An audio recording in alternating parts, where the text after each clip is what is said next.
I wonder, I wonder. Every time we watch that in rehearsal for today, I said, we're just going to watch that 4 or 5 times, and that's going to be the sermon. Pretty much. I wonder. Every line is like a poem unto itself. I wonder. I wonder if shadows long to just for once feel the sun, if they get lost in the shuffle, not knowing where they're from. I wonder if sunrise and sunset respect each other, even though they've never met. I wonder if lightning sets an alarm to know when to crack, if rivers ever stop and think of turning back. Oh, I wonder, I wonder. Poetry said of this poem, that's the artist's name, that it's Mama Nature holding a loving mirror to our humanness. A loving mirror that we want to just pause and linger and taste and savor as we wonder together about this incomprehensible beauty of this world. The infinite mystery that is life, which at times can feel so overwhelming and often brings comfort to remember that there is still beauty in this world, even in hard times. This poem and some of the images reminded me of my time in Afghanistan. As a chaplain, I was assigned to a connex to live in. If you don't know what a connex is, it's one half of a shipping container that they drop a wall in the middle, put 2 doors on either side, stick an AC unit and a bed, and that's your living space. There's 2 floors of connexes, a few rows deep, where the senior NCOs, the non-commissioned officers, and the officers had their quarters. And then at each end were the showers and bathrooms, another shipping container turned into facilities. You know, we were allowed to leave our connex only in physical training uniforms called PTs or in full uniform. And sometimes you could actually get away with wearing flip-flops just the short distance to the bathroom and back. Everyone was on a different shift, so I didn't really get to see a lot of soldiers coming and going unless there was a rocket attack, in which you had to put on everything and run to the shelters as quickly as possible and shelter in place until it was safe. Life was relatively small. Gym, work, worship, counseling, pray, eat, sleep, meetings upon meetings, boots on, combat gear on, helmet on, boots off, combat gear off, helmet off. Breathe, sigh. The day is done. There was one thing I returned to most mornings, though, and that was the sunrise. The sunrise over Kabul, the sunrise over Herat, Kandahar, Gardez, Mazar Sharif, Jalalabad, and the dozens of other cities I traveled to. The sunrises were glorious. It was often so quiet as the sun came up over the mountains with the hum of generators fading for just a moment to behold the dawn of creation, the gift of another day, a humble reminder that there is still so much beauty in the midst of war, a humble reminder that I am still here when others are not, and to make my life and my service mean something in their honor. This week has been a hard time. So many of you have been kind and thoughtful and reached out to me, and I know you've reached out to others who served and worked in Afghanistan and love people who served and worked in Afghanistan as the country unraveled far too fast, far too quickly, and is slipping towards a chaotic and brutal reign of the Taliban. I've heard from colleagues and even my chaplain assistant that I served with, so many lamenting, angry, frustrated, heartbroken at what is happening across Afghanistan right now.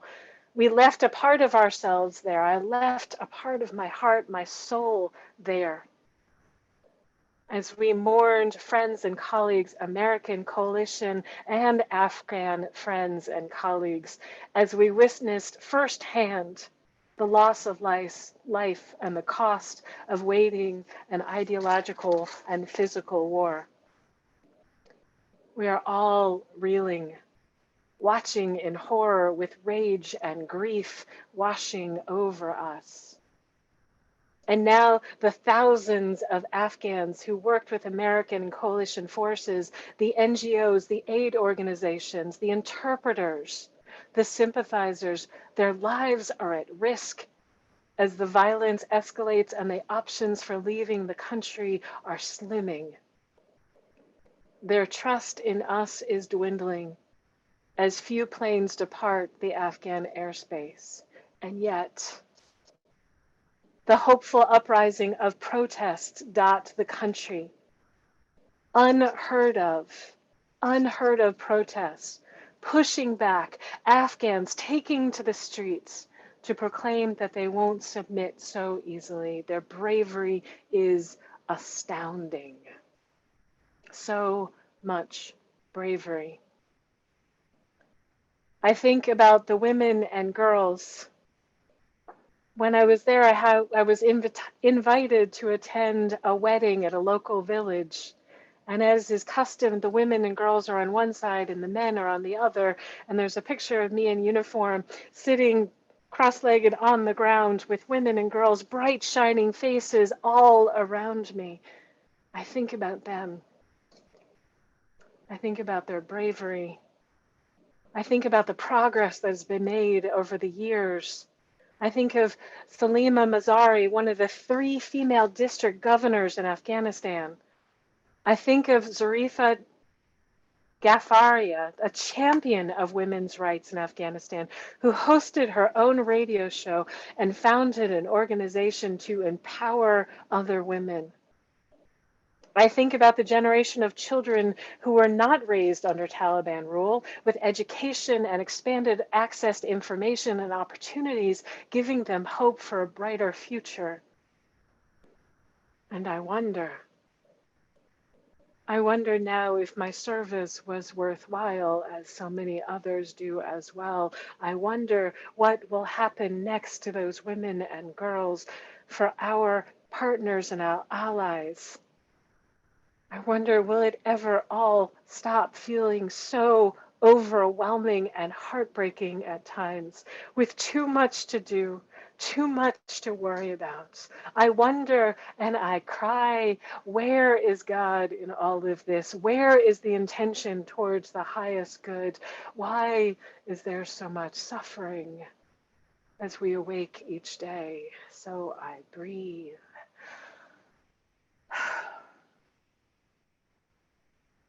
Breathe and pause.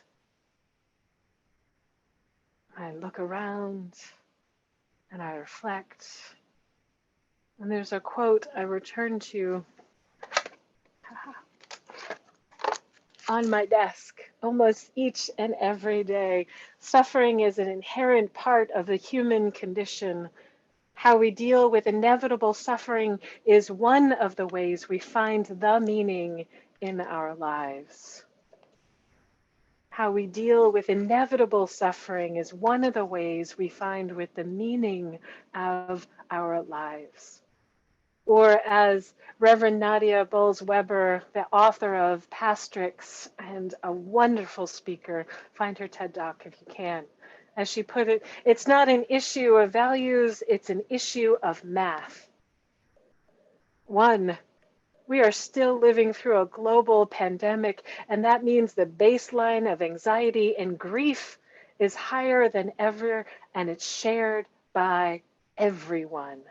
2, the world is on fire, literally and metaphorically. But 3, I have only so much water in my bucket to help with the fires. The more exposure I have to the fires, I have no water to fight, the more likely I am to get so burned and inhale so much smoke that I cannot help anymore with the fires close enough to fight once my bucket is full again. So I try and tell myself it's okay to focus on one fire. It's okay to do what is ours to do, what is ours to say, to care about what ours is to care about. It's okay to focus on just one fire. Reverend Nadia Bowles-Weber shares these 3 discernment questions that she asks herself at the end of each day and at the beginning again. What's mine to do and what's not mine to do? What's mine to say and what's not mine to say? And the third one is harder. What's mine to care about and what's not mine to care about? She goes on to share, I'm not saying we should put our heads in the sand. I'm not saying that if your circuits are overwhelmed, there's a reason, and the reason isn't because you're heartless. It's because there is not a human heart on this planet that can bear all of what is happening right now. So thank you. Thank you for being a person who cares about and responds to the issues of the day, that cares about the environment or immigration or domestic violence or any of the other worthy to be cared about crises that we are in the midst of right now. Just thank you. That is part of what it means to be in a spiritual and beloved community, is that we come together for the greatest good and we have opportunities to be in partnerships with other organizations in our community and around the world. So please take a look at the newsletter that comes out. Read the e-news. Adrian will remind you again, there are opportunities to serve. And that's the good in the world.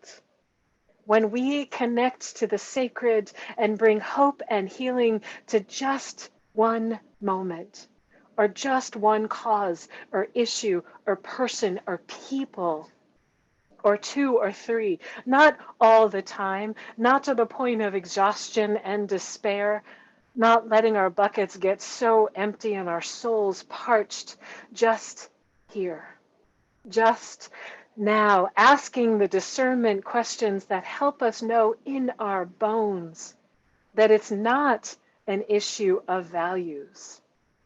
Our values are aligned, our hearts are open, our spirits are willing, our hands are ready to serve. It's an issue of math.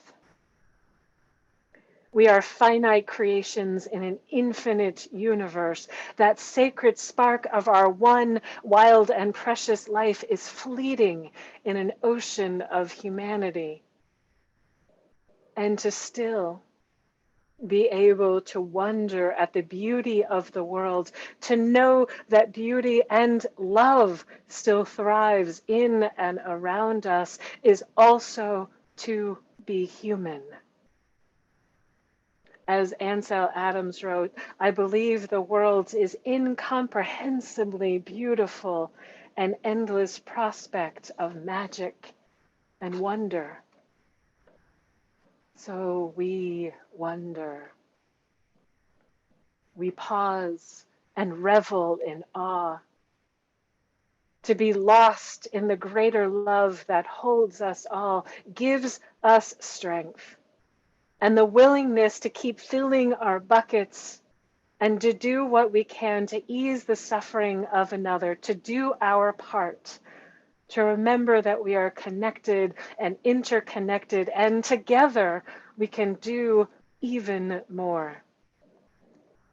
Or as Justice Sandra Day O'Connor reminds us, we don't accomplish anything in this beautiful world alone.